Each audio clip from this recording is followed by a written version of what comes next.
Welcome. In this video, I'll be going through each of the different corporations for the Terraforming Mars expansion Prelude. Now, Prelude is kind of a fun one. I'm not going to talk about the actual Preludes here, but I hope to do a video in the future where I kind of go through them all and give a little bit of strategy and some ideas for each of them. What I will go through here is each of the different SWOT charts for each of the different corporations, and if you haven't seen those before, go back to my first video in this series on the base game corporations for Terraforming Mars, where I give a little bit of an explanation there. I also go through the strategy, look at some fun cards, again not the best cards typically, but maybe a fun combo that might go well with the corporations here, and then I kind of give an overall grade. If you have any comments, or if you're not sure about something, or if you think I got something wrong, leave a little comment below, leave a like, and I'd love to hear your opinion. Alright, so first up we have Cheung, Shing, Mars. So you start with 44 ME and 3 ME production. Its effect is when you play a building tag, you pay 2 ME less for it, and you have a building tag. So I find what's helpful internally for this corporation is it's well-rounded. Having mega credits is always going to be a well-rounded solution because you can do anything with it, practically. What's harmful internally, though, is that its effect is pretty meh. $2 off building tags is not amazing. It's nice, but it's... if you're playing all building cards, that's not where you want to be in your game. What's helpful externally is you can build it up. You can do lots of building tags and kind of go for that in terms of small ones, but again, they're not where you want to be at the end, but they can be great at the beginning, especially those like mining rights, etc., etc., that give you a lot of like cheap production. What's harmful externally is if you don't get past production building tags or anything with, like, if you just don't get the cards that you need for this at the beginning of the game, it can be very hard. For strategy, I find that this corporation is kind of boring. You just want to play the best cards that you got. If you have building tags, great. If you don't, that's okay. It's kind of generalist. Fun combos with this are random building cards like Bioprinting Facility. This is a really cool card that you can just add a whole bunch of animals onto something over the course of the game. There's a few different things, again, that you can do.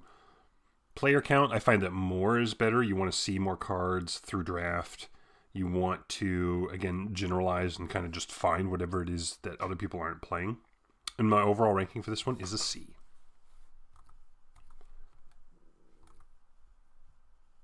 Alright, first up we have Point Luna. Point Luna, you start with 38 ME and 1 titanium production. Its effect is when you play an earth tag, including this, draw a card. And it also has an earth tag and a space tag. What's helpful internally for this corporation is you have a good start. 38 is not a lot of money, but a titanium production is nice.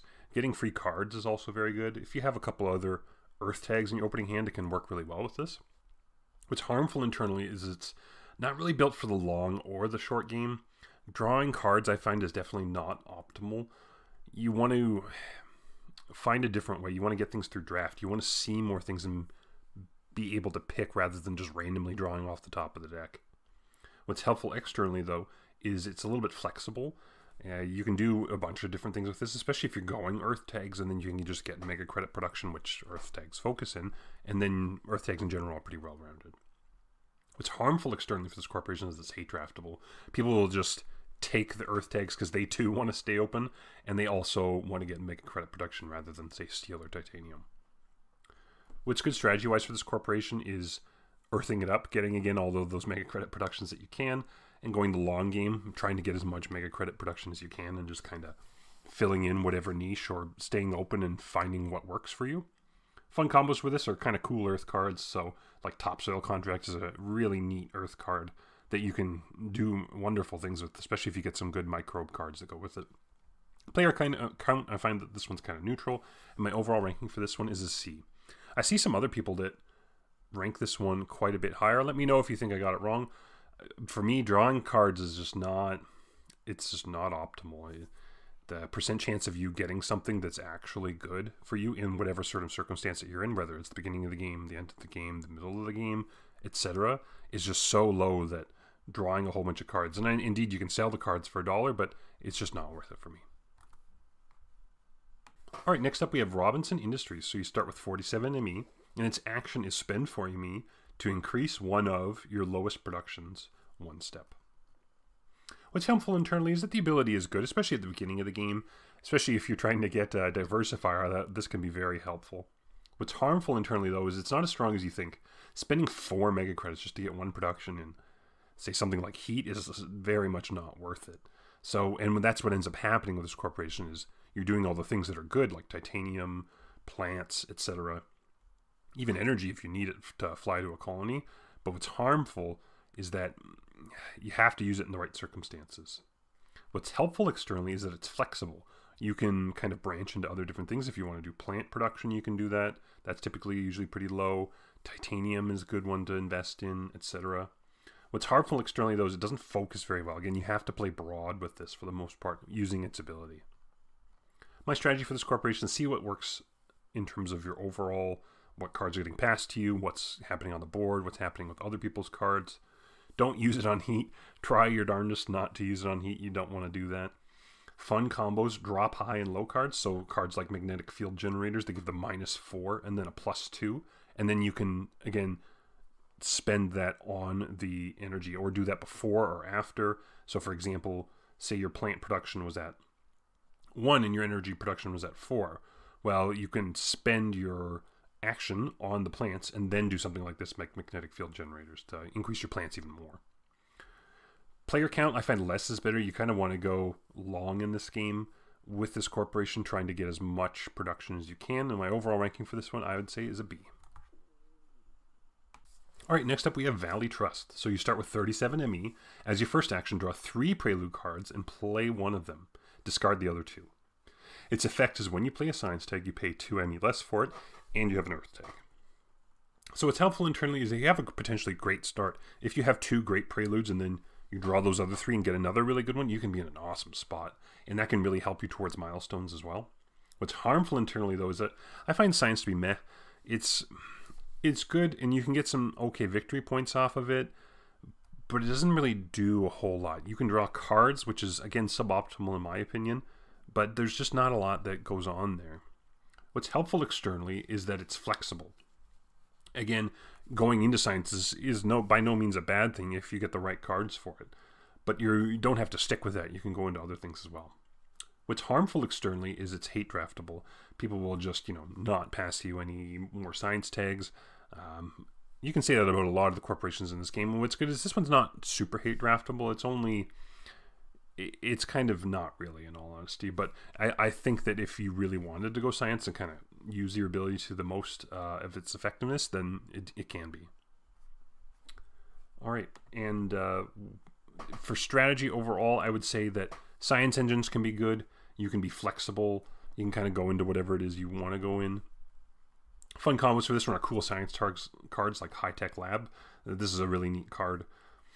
Player count I find for this one is neutral. It doesn't really affect you either way. And for overall ranking, I would say for this one would be a B. Okay, last but not least, we have Vitor. So you start with 45 ME. As your first action, fund an award for free. Its effect is when you play a card with a non-negative victory point icon, including this, gain 3 ME. Now this is confusing. Leave me a comment if you... This card's very confusing. So it says when you play a card with a non-negative victory point icon, including this, well, this doesn't have a non-negative victory point icon. It has a question mark. It also doesn't have a victory point icon. It has it like on the effect circle. So does that mean if a card has something like this on an effect circle, that you would count it for this? And if it was on there twice, you would count it twice? I don't think that that's the case. I think this is just a little bit of very, very, very, very confusing iconography. I think there's kind of like a rules of intent kind of behind this, but again, it's very confusing. And you also get an Earth tag. Let me know in the comments below how you feel this one works. What's helpful internally for this corporation is it has an okay ability to start. 45 is, a generally fine dollar amount to have, and you're going to get the $3 from your card. You also will probably have some cards in your hand that you can use this with. What's harmful internally, though, is that the award is not where you want to be. Simply just funding an award is... it's just so easy for other people to take those from you. The best way that I would want to do this is, and I'll go through this in the strategy in just a second, is to pick one that you think other people might want to go into, and then use that with the cards that you have to your highest effectiveness. What's helpful externally for this one is you can focus on victory points. Victory points are always good. There's nothing wrong with victory points. And there's a lot of them in the game. Cards, that is, that have those on it. And what's harmful externally is that other people might win your award, which in all honesty, whenever I've seen this corporation played, the vast majority of the time somebody else takes it. So the strategy for this one I find is don't focus hard. Pick one that works well and one that works well with your opening hand. So pick an award that works with your opening hand. And my strategy kind of is, say for example, you have a card that requires a high percentage of oxygen. So you could pick the award that has forests. What that would do is would force people to play more forests on the board, or at least a couple people who are going for that award. And then you'd be able to play your card that much sooner. Say it was a card that was, an animal card that had 1 victory point, like Predators or something like that. You would be able to play those that much earlier simply by selecting that award and kind of pushing people into that direction without them knowing it. Fun combos for this one are, cheap, interesting victory point cards like Colonizer Training Camp. And there's a whole bunch of random cool cards that are like that. Player count, what's generally best is less is better. You want to kind of go end game with this one and try as many victory point cards as you can. And my overall ranking for this one's a D. I find that funding an award is not good, and then the confusing language on the actual card itself makes this one tricky. Alright, so that was my ranking for each of the different Prelude corporations. Again, if you have a comment, if you think I got something wrong, feel free to leave a comment below. I'd love to hear your opinion. My hope is to kind of go through each of the different expansion corporations. Next, I will do colonies, and then I will do turmoil, and then I'll do the promo corporations at the very end. I think at the very end, my goal will be kind of like a March Madness bracket-style tournament where all the corporations will have a little bracket. I'll have a bunch of different categories, and then draw. I'll explain this in another video when I get to it. Draw a bunch of different categories, and then from there see who's the best of the best, the creme de la creme of corporations. Thank you for watching this video. Bye-bye.